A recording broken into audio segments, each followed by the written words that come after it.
Cette semaine, c'est la semaine de lutte contre le racisme et l'antisémitisme.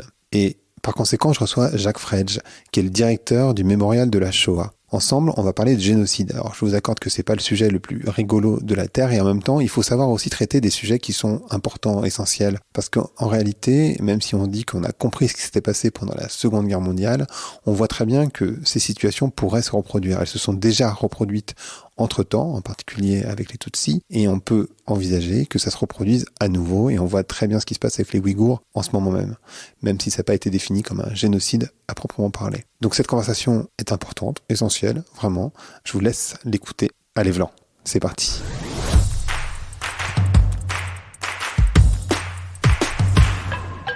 Donc bonjour à toutes et bonjour à tous. Bonjour Jacques. Bonjour. On va parler aujourd'hui d'un sujet qui est pas très rigolo, mais en même temps extrêmement important, qui est le génocide. Et pour commencer, je crois que sans doute la première chose à faire et qui me semble essentielle, c'est de redéfinir ce que c'est qu'un génocide.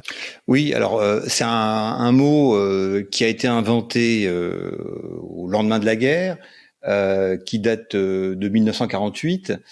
C'est un mot dont le concept a été inventé par un juriste américain qui s'appelle Raphaël Lemkin et qui finalement dès 1943 il pensait à la fois à ce qui est en train de se passer pendant la Seconde Guerre mondiale, mais en même temps il pensait au génocide des Arméniens et il pensait que sur les crimes, que ce soit celui des Arméniens ou ce qui était en train les crimes qui étaient en train d'être perpétrés à l'encontre des Juifs durant la Seconde Guerre mondiale, il fallait inventer un mot nouveau pour qualifier ces crimes particuliers qui avaient été commis en 1915 et qui étaient en train d'être commis pendant la Seconde Guerre mondiale.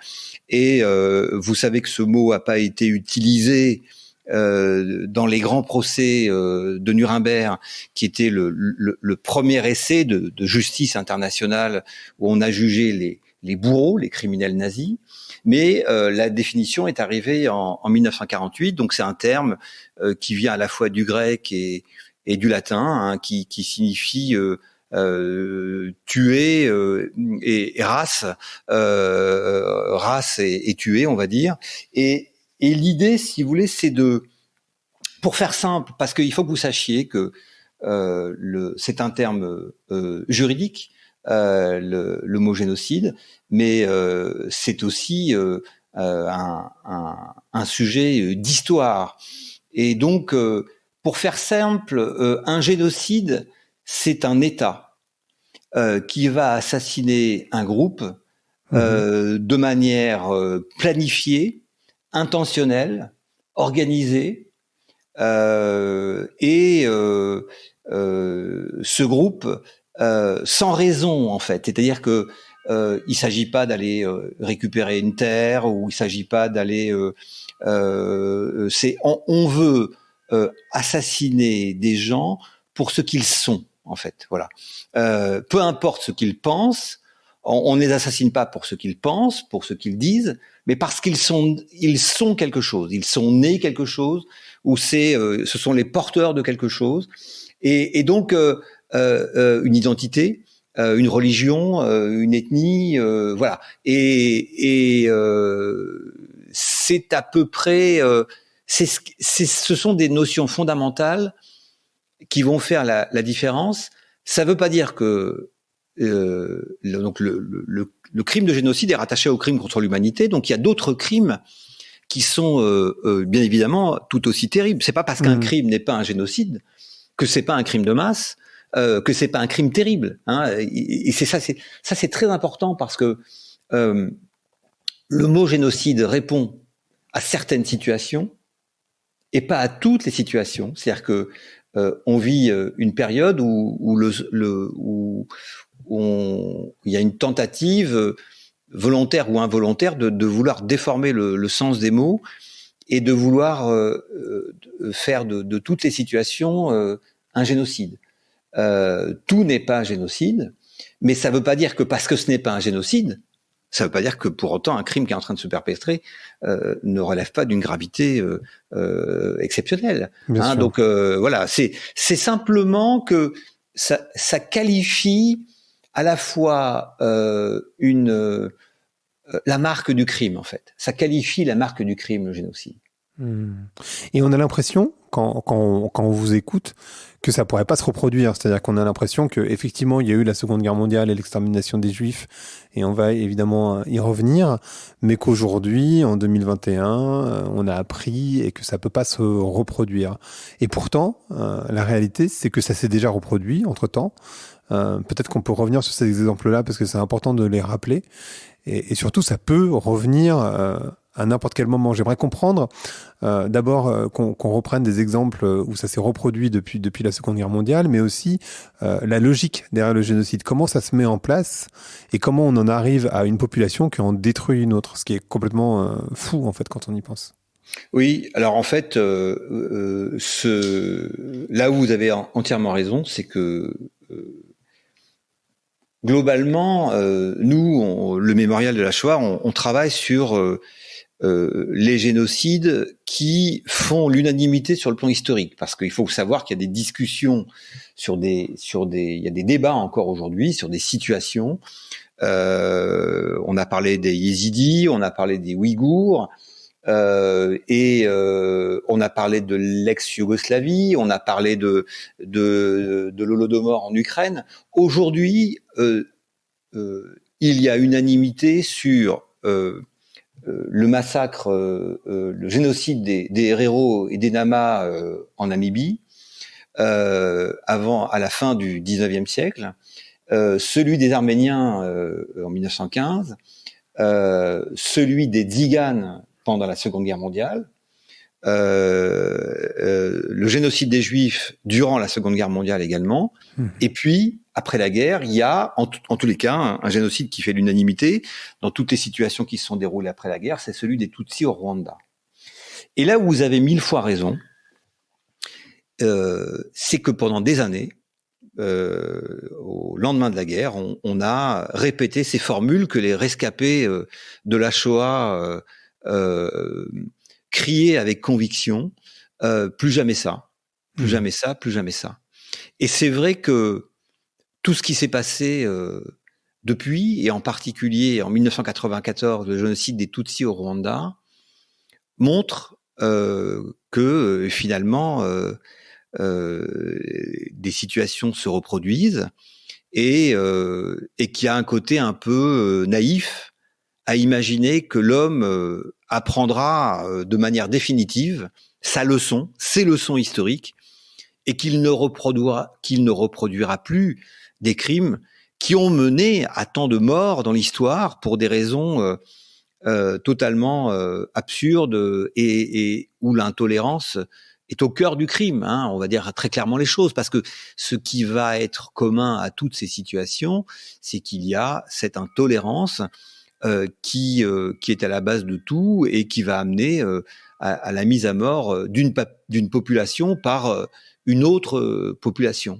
Et là où je vous rejoins, c'est que même nous, dans notre terminologie, nous avons changé notre façon de parler. Hein. Moi, je ne dis plus qu'il s'agit d'éradiquer de manière définitive sur le plan de l'éducation le risque des génocides. Je crois que malheureusement, la nature humaine étant ce qu'elle est, je pense que notre rôle, c'est de limiter les conséquences de la haine, du racisme et de l'antisémitisme en général, et j'utilise le mot limité à dessein parce qu'il y a eu le génocide des Tutsis au Rwanda, et parce qu'il y a peut-être au moment où on parle une situation génocidaire, et malheureusement c'est pas désespéré de l'être humain, c'est simplement que je pense que on a été trop ambitieux à vouloir penser qu'on allait mettre fin au racisme, à l'antisémitisme, au génocide, à l'intolérance, à l'exclusion, à la discrimination. C'est nous qui avons été naïfs de penser qu'on y mettrait fin. Et finalement, aujourd'hui, il faut faire les choses avec sérieux, honnêteté et lucidité. Voilà. Il ne s'agit pas de désespérer, je le dis encore, parce que, vous savez, on n'arrête pas de répéter depuis des siècles et des siècles qu'il faut pas voler, qu'il faut pas tuer, qu'il faut pas faire plein de choses qui sont déjà inscrits dans les 10 commandements qui sont à l'origine des sociétés monothéistes. Il n'empêche qu'on n'arrête pas d'arrêter des gens parce qu'ils ont tué leur prochain. Donc, ce que je veux dire par là, c'est que finalement, dans notre naïveté, il y a eu cette incompréhension et cette ambition démesurée et parfois coupée de la réalité, qui consistait à dire qu'on allait avoir un être nouveau, un homme nouveau, après la Seconde Guerre mondiale, comme si Auschwitz allait servir de vaccin définitif. Mais alors peut-être que c'est ce qui a permis à nos sociétés, aux rescapés, aux résistants de se reconstruire. Mais aujourd'hui, 75 ans après, il faut tenir un autre discours, non pas défaitiste, parce qu'il faut qu'on soit combatif, mais en tenant compte de la réalité. Voilà. Parce que sinon, si on tient un discours qui est décalé, en matière d'éducation, on va être décalé. Donc il faut dire les choses telles qu'elles sont. Et alors, comment ça se met en place, un génocide? Comment on en arrive à une situation où une population décide d'éradiquer une autre? En fait, si vous voulez, très clairement, à l'origine des génocides, il y a un groupe qui pense de manière claire qu'un autre groupe est inférieur à un autre, et que ce groupe menace l'identité globale d'un pays ou d'un groupe plus large. Et il y a de la jalousie, il y a du stéréotype, il y a de l'exclusion, il y a de l'intolérance. On n'aime pas l'autre pour ce qu'il est ou pour l'image qu'on lui attribue, qu'on essaye d'imposer de lui. Il y a l'idée qu'on est supérieur à lui. Il y a l'idée dans l'antisémitisme. L'antisémitisme est un racisme un peu particulier parce que le racisme, si vous voulez, c'est l'idée de dire je suis supérieur à vous. Voilà, je suis supérieur aux Noirs, aux Asiatiques, parce que je suis un blanc ou parce que je suis je ne sais pas quoi et je suis un Noir qui a, on va dire, une histoire, parce que le racisme, il s'exerce pas uniquement des Blancs contre les Noirs. Au Rwanda, ça s'est pas fait comme ça. Mais il y a l'idée que je suis supérieur à vous. Et que vous me menacez quelque part. Hein. Dans l'antisémitisme, c'est un peu particulier parce qu'il y a une notion un peu spécifique qui est que c'est pas tant que quand on accuse un juif, on l'accuse pas on n'a pas le problème d'être supérieur à lui. Le problème, c'est qu'on a l'impression que le juif vous vole quelque chose. Il vous vole de l'oxygène. Il vous vole de l'argent, il vous vole du pouvoir. C'est-à-dire, quand on dit les Juifs sont riches, ça veut dire globalement, ils sont riches et ce qu'ils ont, je ne l'ai pas moi. Le pouvoir, ils en ont et je ne l'ai pas moi. Ils me l'ont volé, ils me l'ont pris. Il y a quelque chose qui relève du kidnapping en fait, et de la menace. Globalement, tout le pouvoir que les Juifs ont, c'est au détriment des autres.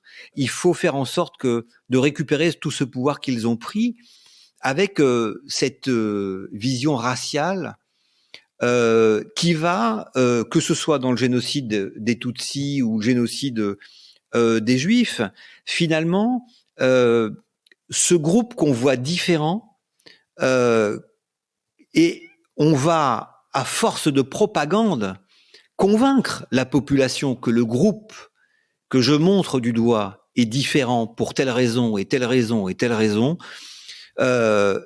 Donc ça s'appelle la propagande, et la propagande ça se fait avec des gros traits, avec des accusations de trahison, de menace également, c'est-à-dire que les nazis étaient convaincus, par exemple, que les juifs étaient une menace pour la race aryenne. Les nazis, vous le savez, étaient obsédés par la pureté du sang aryen, et ils étaient convaincus que les juifs étaient un virus, une menace biologique, et donc là on rentre dans la logique du ou eux ou moi. C'est-à-dire que leur existence même menace mon existence. Et donc c'est ce qui va légitimer, la mise à mort. Dans le cas des Tutsis, on va retrouver des mécanismes identiques. Ce groupe, les Tutsis qu'on a identifiés et qu'on va, je dirais, à force de propagande, accuser de tous les maux, on va tout d'un coup également les animaliser. On va les traiter de cafards. Et toute cette terminologie qui va être utilisée dans la propagande, elle va paver le chemin qui va mener à l'assassinat en masse, parce que finalement, animaliser, c'est légitimer le fait que vous êtes une quantité négligeable. On va animaliser, voilà, et on va tuer. Et donc finalement, par cette propagande, on minimise le crime, parce que qui va nous reprocher de tuer des cafards? Voilà, donc si vous voulez, il y a tout un mécanisme qui est plus ou moins, qui est différent dans l'Allemagne nazie ou dans le cadre du génocide des Tutsis par les Hutus, parce que les États sont pas les mêmes, mais il y a véritablement un travail de fond qui va être mené sur le plan de la législation. On va exclure sur le plan de la terminologie, parce que la législation, elle va se faire aussi avec des mots, et les mots ont un sens, ils vont préparer, en quelque sorte, ils vont permettre au bourreau de faire le crime avec plus avec moins de difficultés morales, avec plus de légèreté, oui, c'est vrai. C'est horrible, dans la mesure, mais oui, mais parce que ce qui est intéressant de comprendre, c'est que un groupe qui assassine un autre groupe, ça ne se fait pas naturellement. Donc il faut préparer les esprits. Il faut préparer les esprits quand on va lire, par exemple, les récits des Einsatzgruppen. Vous savez, ce sont des groupes de tuerie mobile qui avançaient derrière la Wehrmacht au moment de la rupture du pacte germano-soviétique. Ils ont envahi l'Ukraine, et il y avait derrière l'armée allemande des groupes de tuerie mobile qui avaient pour mission de rassembler les populations juives et communistes, parce que pour les nazis, les juifs et les communistes, tous les juifs étaient communistes et tous les communistes étaient juifs. Et donc, ils avaient pour mission de rassembler les gens et de les tuer. Eh bien, on voit que les membres de ces Einsatzgruppen sont des gens qui souvent se saoulaient, parce que à cette étape-là du crime, c'était des pelotons d'exécution. Donc il y avait quand même une proximité avec entre le bourreau et la victime. Donc ils devaient se saouler parce que pendant des jours et des jours, en septembre 41, ils ont tué plus de 30 000 juifs à Kiev. Et pour faire cela, il leur fallait véritablement passer, si vous voulez, cette question morale de cet assassinat de masse. Et ils disaient eux-mêmes que c'était difficile de faire ce qu'ils devaient faire, parce qu'ils tuaient des femmes, ils tuaient des enfants, ils tuaient des bébés. Mais ils ajoutaient, en général, on le lit dans les procès des Einsatzgruppen, dans les témoignages des membres des Einsatzgruppen qui ont été jugés, ils le faisaient pour la cause, en fait. Et donc, la propagande, je dis ça pour dire, si vous voulez, que la propagande, elle est fondamentale. La propagande, elle est fondamentale parce que, finalement, dans les génocides, c'est un groupe qui tue un autre groupe. Alors, dans le cas du Rwanda, c'est encore plus compliqué, parce que c'est une partie de la population qui va tuer une autre partie de la population. Parfois dans une même famille, parfois chez des voisins, les gens que vous avez croisés, qui vont être les bourreaux. Et au Rwanda, vous savez que l'essentiel du crime a été mené à la machette. Donc là aussi, avec une proximité très forte entre le bourreau et la victime. Et c'est ce qui pose problème aujourd'hui, parce que finalement, après le génocide des Tutsis au Rwanda, le pays a dû se reconstruire. Et souvent, les victimes ont vu ceux qui hurlaient à mort, ils les revoient encore, parce qu'ils habitent encore là, parce que c'est un crime de voisin, le génocide des Tutsis au Rwanda. Et alors, pour en revenir à votre question, comment on en arrive à ce qu'une partie de la population tue une autre partie de la population? Mais en fait, je pense que la difficulté de l'être humain, elle est là. C'est-à-dire que l'être humain a des pulsions, et l'éducation, la culture va faire la différence. Et encore, parce que des peuples cultivés comme les Allemands ont quand même perpétré ce crime de la Shoah, c'est pas suffisant. Mais on comprend en effet que je veux pas tomber dans la modélisation, mais globalement, les bourreaux sont pas des hommes ordinaires, parce que on devient pas un génocidaire comme ça. Mais néanmoins, c'est vrai que on est surpris de la capacité de l'être humain à dépasser dans certaines situations, je dirais, le statut d'être humain pour basculer dans un autre statut, de celui de bourreau, qui va l'amener à tuer, et à tuer en masse. Et c'est vrai que dans le travail que nous faisons au Mémorial, on insiste beaucoup en disant que, bien évidemment, chaque fois qu'il y a du racisme ou de l'antisémitisme, ça mène pas à un génocide. Mais dans un génocide, ça a toujours démarré par de l'antisémitisme ou du racisme, et ça a toujours démarré par des mots. Alors, c'est pour ça qu'on est très attaché au sens des mots, pour le bien et pour le mal. C'est-à-dire qu'il faut bien nommer les choses, il faut bien nommer les choses sur le plan historique, parce que sinon tout est dans tout, et donc on a du mal à comprendre les situations si tout est dans tout. Et puis deuxièmement, pour le côté mal, finalement, il n'y a pas de mots anodins. Tous les mots ont de l'importance. Vous savez, on entend souvent au café du commerce, oh, ça va, c'est une blague, c'est pour rigoler, etc., etc. Mais ça commence toujours comme ça, en fait.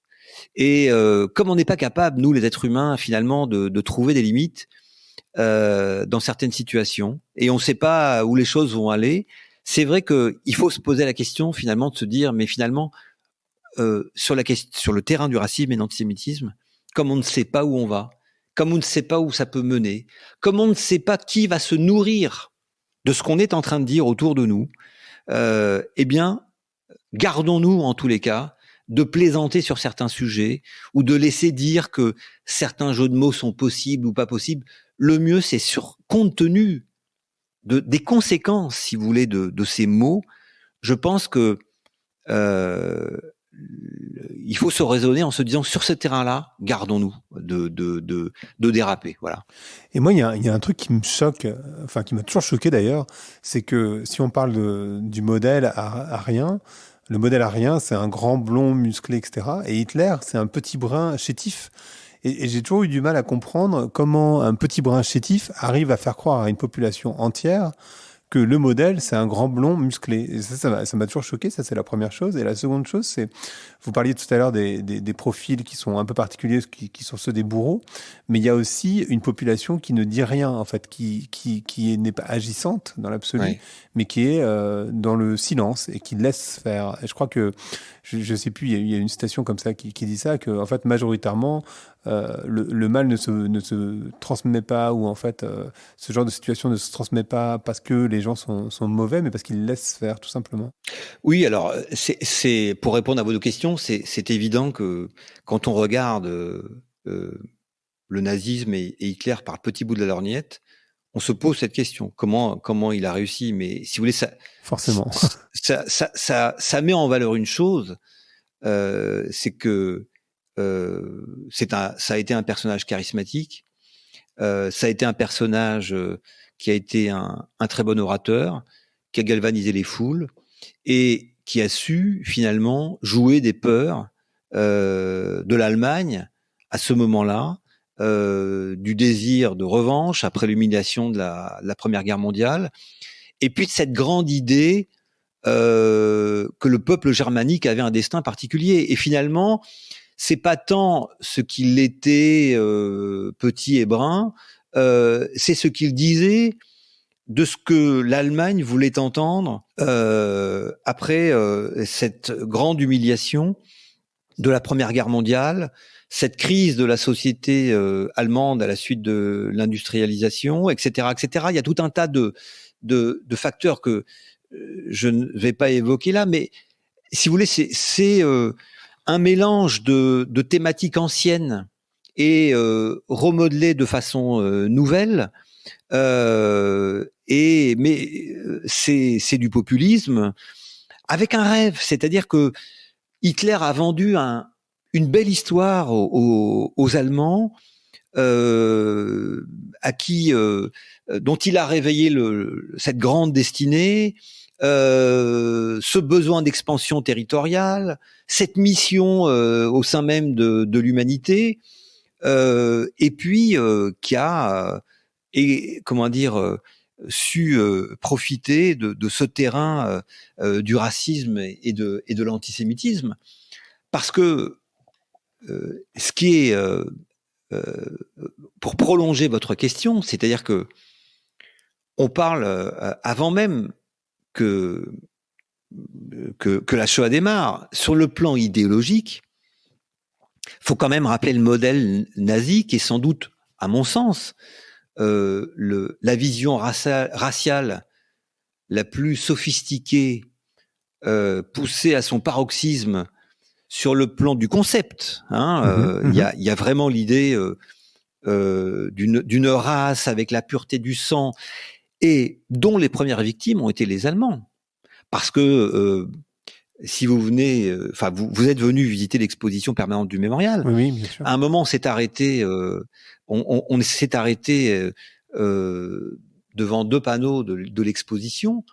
Le premier est un panneau finalement qui est ni plus ni moins que le prolongement des théories eugénistes, qui va amener les Allemands à penser que toutes les vies ne valent pas la peine d'être vécues, qu'il y a des gens dans la société qui coûtent de l'argent aux autres et qui ne correspondent pas au modèle de la race aryenne. Donc les handicapés, les malades mentaux, les asociaux, au sens large du terme, parce qu'asociaux pour les nazis c'était un peu un fourre-tout, ils vont être amenés par exemple à stériliser des milliers de femmes allemandes parce qu'ils vont estimer que ces femmes-là ne vont pas donner naissance à des modèles de la race aryenne. Donc ils vont stériliser des milliers de femmes, et ce sont des femmes allemandes. Après, ils vont assassiner dans les instituts d'euthanasie des milliers d'Allemands qui sont handicapés, malades mentaux, etc. Et donc, c'est un crime qui va être fait au nom de la raison d'État, par des médecins, par du personnel médical, qui, vous le savez, quand même, dans le serment d'Hippocrate, est plutôt là pour sauver des vies que pour tuer des gens et réglementer qui doit vivre et qui doit mourir. Et finalement, ce qui donne le tournis quand on parle du nazisme, c'est cette vision du monde qui va les amener d'abord à tuer des milliers d'Allemands, et ça on ne le dit jamais assez, avant de s'attaquer aux autres. Et comment, pour prolonger votre question, comment les Allemands peuvent-ils accepter cela ? Ben oui. Finalement, parce que quand il s'agit d'aller tuer les autres, on peut se dire c'est beaucoup plus simple d'aller tuer des gens qui sont exclus, les Juifs allemands ou les Juifs des autres pays. Mais c'est pas ça. Ça va être après la deuxième page. La première page, ça va être de faire le ménage pour glorifier cette race aryenne. Et donc, si vous voulez, c'est fondamental de comprendre cela, parce qu'on n'est que 75 ans après. On est en Europe, ce sont des Européens qui vont assassiné d'autres Européens, c'est l'Allemagne, un pays qui est au cœur de l'Europe et qui jouait un rôle et qui continue de jouer un rôle fondamental aujourd'hui. Et ça pose question, c'est-à-dire comment on en est arrivé là, comment on en est arrivé là. Il y a une part de, bien sûr, on peut faire toutes les analyses possibles et imaginables, mais il y a en effet aussi cette idée du prix de la vie. Cette idée de la massification du meurtre, qui était aussi une des conséquences de la Première Guerre mondiale. C'est un des premiers conflits où on a tué à tour de bras à la fois des militaires et des civils avec des armes qui étaient en conséquence. Et cette violence qui a eu pendant la Première Guerre mondiale, elle a aussi préparé les esprits à des meurtres de masse. Voilà. Oui, alors, si vous voulez, quand on vient comme ça des années après à essayer de comprendre, il y a une part d'incompréhension dans ce. On cherche nous à tout expliquer, à essayer de comprendre. Et c'est vrai qu'il faut absolument comprendre si on veut ne pas répéter les choses et ne pas répéter les situations historiques, ne pas répéter les mêmes crimes. Il faut absolument comprendre. Ce qui est sûr, c'est que personne n'imaginait que les Allemands allaient être capables en Europe d'aller perpétrer un crime de cette nature. Et pourtant, ils l'ont fait, et ça a été progressif.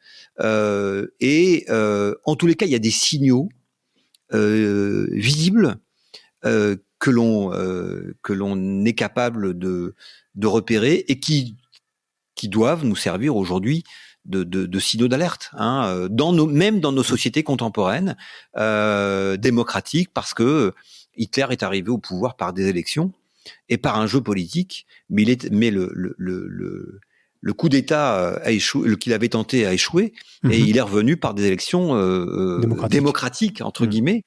Donc il faut être conscient de ça, parce que on vit nous dans des sociétés démocratiques où on a l'impression que notre société, elle est démocratique pour toujours. Je pense que ce qui s'est passé dans notre pays depuis quelques années montre que la démocratie est fragile et que on l'a jamais autant réalisé ces dernières années. Et ça nous permet aussi de comprendre comment on peut basculer aussi, voilà, d'une situation à une autre. Et alors, il y a deux choses qui sont fondamentales, et vous le disiez. D'une part, il y a le groupe. Faut se méfier de l'être humain en groupe, parce que malheureusement, l'être humain en groupe, l'être humain en meute, sans réflexion, on sait de quoi il est capable. Et puis, vous l'avez dit, dans un génocide, ce qui est fondamental, ce sont ceux qui laissent faire. Ceux qui laissent faire, il y a pas les bourreaux d'un côté et les victimes de l'autre. Il y a tous les gens qui laissent faire, qui sont des facilitateurs d'une façon ou d'une autre, qui regardent par terre ou qui regardent en l'air. Vous savez, quand il y a eu l'assassinat dans les instituts d'euthanasie des malades mentaux, il y a un évêque qui est l'évêque von Galen qui a protesté. Et au moins officiellement, les nazis ont arrêté la mise à mort des malades mentaux dans les instituts d'euthanasie. Et dans une société qui avait été nazifiée, où la résistance était très compliquée parce que les nazis avaient véritablement revisité tous les coins de ce pays, et il y avait très peu de place pour la désobéissance, tellement l'Allemagne avait été nazifiée de fond en comble. Mais c'est vrai que ne rien faire, laisser faire. Aujourd'hui, on le sait dans l'étude des génocides, c'est d'une manière ou d'une autre participer au crime. C'est ça aujourd'hui que l'on comprend de ces situations historiques. Et si on prend l'exemple de l'URSS, on sait très bien que Staline a tué beaucoup de monde également pendant cette période. Est-ce que ça, c'est un génocide? On n'en parle pas comme un génocide, on en parle comme un crime contre l'humanité Oui. en général. Pourquoi on fait cette nuance entre les deux? Parce qu'il a tué aussi des millions et des millions de personnes, des dizaines de millions de personnes d'ailleurs. Parce qu'en fait, il y avait toujours, il y a dans le goulag l'idée du camp de redressement. C'est-à-dire qu'il y a une rédemption possible. Dans le génocide, il n'y en a pas. Votre existence, elle me menace. Donc, il n'y a pas d'autre choix que de vous tuer. Et lorsqu'il y a, dans certains conflits, il y a, je sais pas moi, je pense au massacre des Indiens en Amérique. C'est vrai que les Indiens alors, comprenez-moi bien, là, je suis pas en train de diminuer le crime qui a été fait. Je réponds à votre question. Pas, hein. Bien sûr, voilà. non, je suis simplement, non, je le dis pour pas être mal compris. Hein. Je dis, c'est pour répondre à la notion de génocide. Des Indiens qui vont accepter d'aller vivre dans une réserve ne seront pas massacrés. Ce qui est en jeu, c'est la terre. C'est pas les Indiens. Hein. Donc, dans le goulag, c'est idéologique en fait. Donc, si vous filez droit, vous serez pas inquiété. Si vous allez en camp, même si vous risquez d'y mourir dans ce camp avec de mauvais traitements, des violences, du lavage de cerveau, etc., néanmoins, vous pouvez en sortir. Dans le crime de génocide, il n'y a pas d'échappatoire. Voilà, c'est la mort. C'est la mort systématique. C'est ça qui est visé, hein, la mort systématique. Et donc, il y a un plan qui va être mis en œuvre pour atteindre le plus possible cet objectif. Et quand on s'est vu au mémorial de la Shoah, il y a une question simple pour laquelle vous consacrez un panneau entier, même plusieurs panneaux d'ailleurs, qui est c'est quoi un juif? Parce qu'en fait, il y a cette haine des juifs sans vraiment être capable de définir ce que c'est qu'un juif. Parce qu'en fait, quand on parle, et vous disiez tout à l'heure, les juifs, c'est ceux qui ont de l'argent, donc c'est les banquiers, ils ont de l'information, ils sont dans les médias, etc. On se rend compte que souvent, il y a une forme de désinformation et de définition même de ce qu'est un juif, parce que a priori, jusqu'à ce que je sache, a priori, c'est une religion uniquement, donc ça ne définit rien de la personne. Enfin. Oui, c'est vrai que l'antisémitisme fait partie du terreau intellectuel européen. C'est pas un hasard si la Shoah a eu lieu en Europe. Hein. Il y a en Europe un antisémitisme qui a commencé comme un anti-judaïsme et qui a évolué entre le XVIIIe et le XIXe siècle en antisémitisme. Antisémitisme, d'ailleurs, c'est un mot qui a été inventé par un antisémite qui voulait créer un parti anti-juif et il l'a appelé antisémite. Et l'antisémitisme, c'est un peu un millefeuille, c'est-à-dire que on attribue aux juifs des défauts. Alors au début c'était les Juifs qui avaient tué le Christ, donc il y avait une essence religieuse, la religion chrétienne qui essayait de s'imposer, qui était née du judaïsme, s'imposer au début en excluant et puis après en massacrant. Et puis après, au XVIIIe siècle, il y a eu, on a laissé les Juifs se donner l'identité qu'ils voulaient. Et pour les antisémites, c'était compliqué parce que tant que les Juifs vivaient dans des ghettos, les ghettos du Moyen Âge, c'était facile de les désigner, de les montrer du doigt, de les reconnaître. À partir du moment où ils ont pu vivre là où ils voulaient et finalement se donner l'identité qu'ils voulaient, il y a eu cette angoisse pour les antisémites de ne plus pouvoir désigner les Juifs. Alors comme on ne sait pas où sont les Juifs à partir du moment où ils peuvent vivre, où ils veulent et vivre comme ils veulent, il y a eu cette idée que les Juifs, on ne sait pas où ils sont, ils complotent. Voilà, ils complotent et eux, ils s'attribuent le pouvoir, ils complotent contre contre la vraie humanité, etc., etc. Et donc ce sont à la fois des choses tellement ridicules, c'est-à-dire que dans l'antisémitisme, vous avez des idées totalement contradictoires, c'est-à-dire qu'il y a des gens qui vont considérer à la veille de la Seconde Guerre mondiale que, en effet, tous les juifs sont des révolutionnaires, des communistes. Et puis, il y a une autre partie de la population qui va considérer que tous les juifs sont des banquiers très riches. Alors, faut savoir, est-ce que les juifs sont riches ou est-ce qu'ils sont révolutionnaires et ouvriers? Vous voyez, il y a cette contradiction permanente et cette absence de cohérence et en fait, qui va être basée sur l'ignorance. On n'aime pas ce qu'on ne connaît pas. Et comme on vit dans des sociétés finalement très clivées, où les juifs sont minoritaires, les juifs n'existent pas dans le paysage, ils sont moins de 1% de la population en France, ils n'existent pas, ou alors ils existent quand on va parler de la persécution. Et donc, si vous voulez, il n'y a pas d'histoire des juifs en France, il y a l'histoire des juifs à travers la persécution, et finalement, c'est l'un qui nourrit l'autre. Donc, vous avez des gens qui vous disent, de toute façon, si les Juifs ont toujours été persécutés, c'est qu'il y a forcément une raison. On va pas sortir de cette image victimaire. Il y a pas, vous savez, il y a pas de fumée sans feu. Ouais, je vois très bien. Et donc, et puis, ce qui est vrai, c'est qu'on vit dans une société où on a tendance à généraliser, à globaliser. Tous les Juifs sont riches parce qu'on a parlé d'un Juif riche à la télé. Donc, de quelqu'un, on estime qu'il est juif et on en a parlé à la télé, mais c'est comme les jeunes qui pensent que tous les footballeurs sont riches.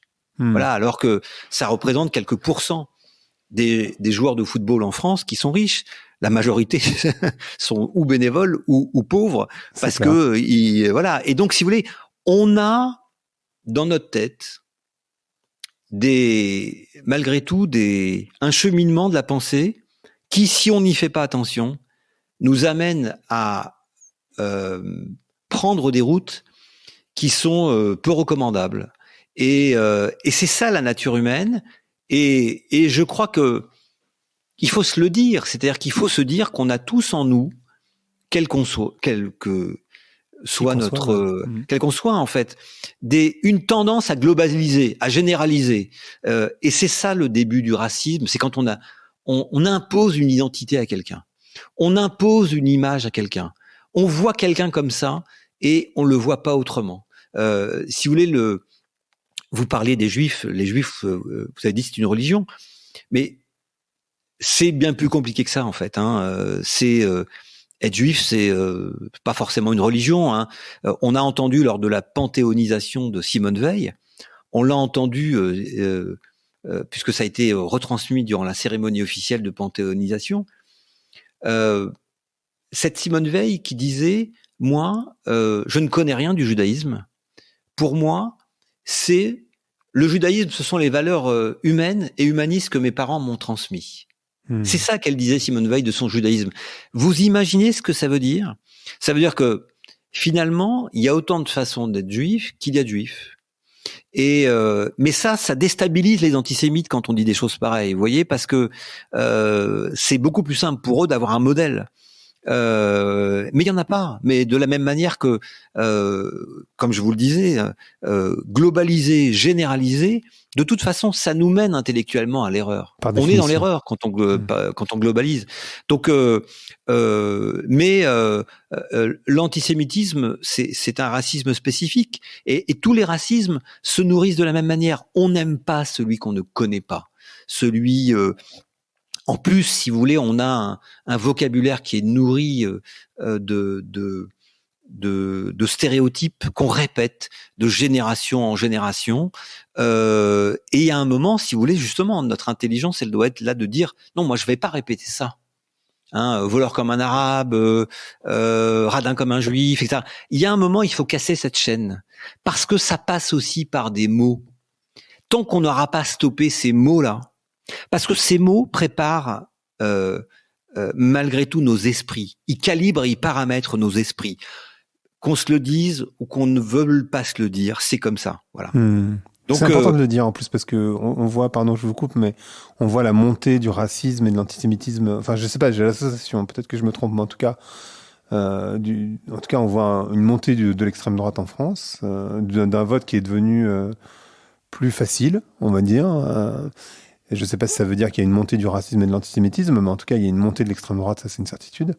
Non, je pense qu'on peut dire malheureusement qu'il y a une montée de l'antisémitisme et du racisme dans notre société, mais en même temps, si vous voulez, nous, dans le travail qu'on fait au Mémorial, je peux vous dire que c'est pas un racisme, en tous les cas, chez les jeunes, c'est un racisme qui n'est pas idéologique. C'est le racisme du stéréotype. C'est le racisme de l'ignorance, du préjugé, mais tout le monde dit ça, alors je le répète. Vous voyez, c'est le racisme du café du commerce. Mais, pour moi, il est très grave parce que finalement, ça nous donne bonne conscience. On se dit, nous, on rencontre des jeunes qui nous disent, non, mais c'est pas du racisme. Tout le monde le dit. Vous voyez, c'est pire parce que ça veut dire que c'est tellement enraciné dans notre vocabulaire, dans notre façon de parler, dans nos visions, dans nos pensées, qu'on se préoccupe même pas de savoir si c'est vrai ou si c'est pas vrai. On le répète. Et c'est là, si vous voulez, que je pense véritablement que les mots ont un sens et qu'il faut arrêter de jouer avec les mots. Voilà. Il faut arrêter de jouer avec les mots et tous les mots. C'est-à-dire que tout n'est pas génocide, tout n'est pas racisme, tout n'est pas antisémitisme, etc. Mais il faut bien nommer les choses. Sinon, à mal nommer les choses, tout sera dans tout, on va tout minimiser, relativiser et tout déformer. Et justement, on voit de plus en plus des gens qui utilisent le terme génocide, typiquement pour parler de l'extinction des animaux, qui sont des êtres vivants également, mais qui ne sont pas de la race humaine. Est-ce que ça c'est un génocide ou est-ce que c'est une extermination de masse ? Non, mais vous savez, la notion de génocide, elle a été créée de manière très simple et en même temps pour qualifier des crimes menés par des êtres humains contre d'autres êtres humains. Mmh. Je pense qu'il faut, vous savez, moi je dis toujours que d'un côté, il faut comprendre les leçons de l'histoire, mais pas en étant tourné vers le passé, en pleurnichant et en étant passéiste, mais en essayant de comprendre comment l'histoire peut au contraire nous amener à poser des questions sur notre présent et à construire notre avenir. Voilà, ça c'est une chose. Et en même temps, si vous voulez, une fois que j'ai dit ça, le problème c'est que il vaut mieux moins parler de l'histoire des génocides, moins parler de la Shoah, mais mieux en parler. Et donc, moi, je ne suis pas du tout de ceux qui utilisent le mot génocide à tort et à travers. Il y a peut-être des situations contemporaines, avec des sujets plus contemporains, où il faut créer des mots. Mais ça ne sert à rien de détourner. C'est du marketing, en fait, pour moi. C'est du détournement de mots. C'est-à-dire que c'est de la com, exactement. On va rattacher un terme générique qui signifie quelque chose dans, on va dire, le monde intellectuel. On va rattacher. Alors c'est bien d'un certain côté, on peut dire après tout, s'il y a tellement de gens qui veulent s'emparer du mot génocide, ça veut dire qu'enfin on comprend ce que c'est un génocide. Oui, mais à peine on comprend, on le détourne déjà. Donc je pense qu'il y a une certaine paresse intellectuelle dont il faut se méfier. Parce que tout n'est pas génocide. Non. Il faut créer des mots nouveaux. Vous savez, quand Lemkin, en 1943, a défendu ce concept de créer des mots nouveaux, vous savez le nombre de gens qui se sont moqués de lui en lui disant mais pour qui tu te prends et finalement, il a eu raison. Et il a eu raison, mais la langue est très riche et puis on a une capacité à enrichir notre langue, notre langage en permanence. On le voit bien tous les jours avec des expressions qui sortent de partout, nouvelles. J'invite celles et ceux qui ont le droit de se passionner pour des causes nobles, simplement à pas faire preuve de paresse intellectuelle et à utiliser les mots qu'il faut pour en parler. Parfait. Ce podcast s'appelle Vlan, donc je voudrais savoir à quoi vous voulez ouvrir et où claquer la porte. Moi, je veux claquer la porte à l'intolérance. Forcément. Forcément. Non, mais c'est indispensable. En fait, le truc, c'est que vraiment, dans cette société où cette intolérance monte, Ça me semble important de le dire, en fait. Ça peut sembler simple, mais en fait, ça ne l'est pas tant que ça. Alors c'est un mot qui fait peur quand on parle d'intolérance, parce que c'est un mot tellement galvaudé aussi, tellement plan-plan, etc. Mais je crois que aujourd'hui, c'est ça qui est en jeu dans tout, sur cette haine permanente qui est déversée sur les réseaux sociaux, dans le débat politique, entre des groupes, entre des bandes, c'est quand même dans tout ça, il y a cette intolérance, et cette intolérance, elle peut mener à des crimes graves, comme ceux des génocides dont on vient de parler, et qui sont pas si vieux que ça, et qui sont malheureusement peut-être l'avenir qu'on se réserve si on fait pas attention. Et donc c'est vrai, on le voit, la montée de la radicalisation, il y a de l'intolérance d'abord. Merci beaucoup, Jacques. Merci à vous, merci de m'avoir donné la parole. Avec plaisir. Merci d'avoir écouté Vlan. Si vous avez aimé l'émission, n'hésitez pas à mettre des étoiles sur vos plateformes de podcast préférées. Vous pouvez aussi partager l'épisode sur vos réseaux sociaux, Instagram Stories, Facebook, LinkedIn, où vous voulez. Je suis Grégory Pouy. Vous pouvez me retrouver sur l'intégralité des plateformes sous le nom Greg from Paris. Si vous avez des idées pour des invités, si vous avez des commentaires, n'hésitez surtout pas à m'envoyer un message. Allez, merci et à bientôt.